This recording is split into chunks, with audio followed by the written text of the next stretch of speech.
Hi everyone, welcome to my channel. My name is Stacy and I've decided that I want to start talking to you and a little bit about weight loss surgery and sharing my journey with the general public. I've found since I've had my weight loss surgery, or actually since I even made the decision to embark on this path, I've been very open about it, and I've gotten a little bit of mixed reviews, but for the most part everyone's been very supportive. It's a little bit of taboo and misconceptions that I was probably guilty of prior to getting to where I am right now as well. But there seems to be a little bit of misconceptions, I guess is the word I'm going to stick with, when it comes to weight loss surgery as a choice for healthier lifestyle.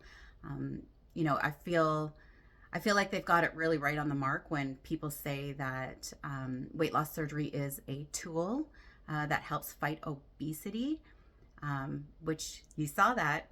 It's a hard word to say, especially when it applies to yourself. So the reality is I was obese, and I had heard it from an insurance insurance person, probably about 7 years before I decided to really deal with it.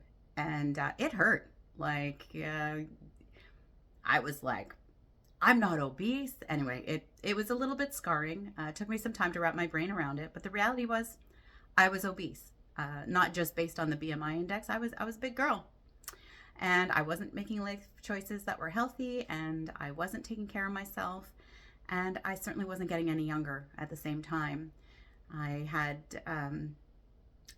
to make some choices to better myself, not only for me, but for my family as well.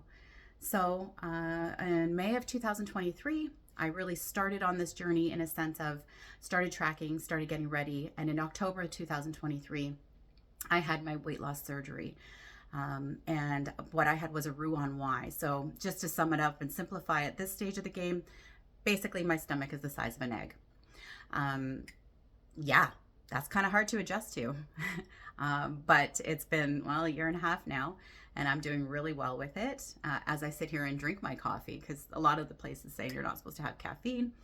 I like my little bit of caffeine here and there, and it works for me. So again, I'm not perfect at what I'm doing. I do the best that I can, and really I can only just be gentle with myself for doing that as well. So one of the things I did in preparation of making this intro video, I guess is what I'm going to call it, was I reached out to about 7 or 8 of my peers who I've met either through the journey or people who I knew prior to from different aspects of my life that I didn't realize had weight loss surgery. Or I did realize, but again, because I wasn't in that mindset, I didn't really understand it. So I reached out to them and said, hey, I'm thinking about making some videos or, just kind of talking about it. What are some of the topics that you would love to kind of hear about or talk about? Or what would you watch? So some of them were, and I had to write it down because, again, this is my first video, so bear with me a little bit. So some of them were, expectations of the weight loss surgery versus the reality of when you have it done. Protein intake. Protein is our best friend when it comes to this. So yeah, figuring out how to jack up your protein intake, different recipes to make it interesting. My problem still is that when I make a recipe, I make way too much. And if anyone else in the house doesn't like it, I've got portion control issues when it comes to doing that still. So the nice thing is, for the most part, my husband will eat all the leftovers. But there are days where people in this house are like, I'm not going to eat that. So, protein intake. How do we incorporate more protein into our meals? And how do we keep it interesting with fun recipes that aren't always time consuming? Because while I love cooking, not everyone loves cooking. So how can we do it fast, furious, get it into you, stay healthy? So those are things that we're going to talk about a little bit later as well. Exercising and working out after weight loss surgery. So I didn't really exercise before weight loss surgery. I mean, I did heading into it, but I always thought I was active, but actually having a routine, actually taking care of myself, actually, doing strengthening exercises, those were very different. So not only was I changing my eating habits, I had to also focus on changing my exercise habits. So we can talk a little bit about exercising and working out. Excess skin. Yeah. Yeah, it's a real thing.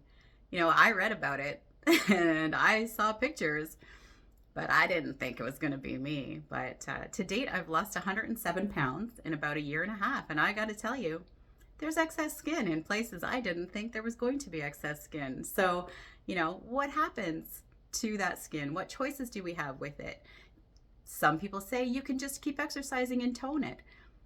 Sure, maybe not all of it. So, what are we going to do with it? Do we care? Some people are like, hey, I'm fine with it. Other people are like, oh my gosh, my boobs are so flat now, I just can't even bear with it. It's all about personal choice. So we can get a little bit more in depth in that about that later on as well. Self-perception and body dysmorphia. I remember when I first embarked on this journey, someone said to me, you don't need weight loss surgery. You seriously suffer from body dysmorphia. You're fine. And I was like, whoa, like what? And I probably did. I just didn't understand that I did. I didn't really wrap my brain around it. There's a lot of mental aspects, pre-surgery, post-surgery. There's a lot of different things that we can dive into as we move forward with this. But I'll be honest, I understand now a little bit better about my personal body dysmorphia because I see in the mirror and in my clothing sizes the differences in my body. But in my brain, there are still times where I don't quite understand. For example, we were at dinner one day and there was a pole behind the chair I was about to sit into. So the chair only came out a little bit. And I looked at my husband and I was like, can you switch chairs with me? I'm not going to fit. And he's like, babe, you're going to fit. It's okay. But in my brain, I was still 245 pounds and there was no way I was going to fit in that spot. And I did. I fit because I've lost 107 pounds and I'm considerably smaller now. But that's just a slight, small example of my own personal body dysmorphia. So we'll get a little bit more into that. I'm hoping to reach out a little bit back to my peers and anyone who wants to, send me a message or hear about stuff. There's lots to talk about. Misperceptions and breaking the stigma.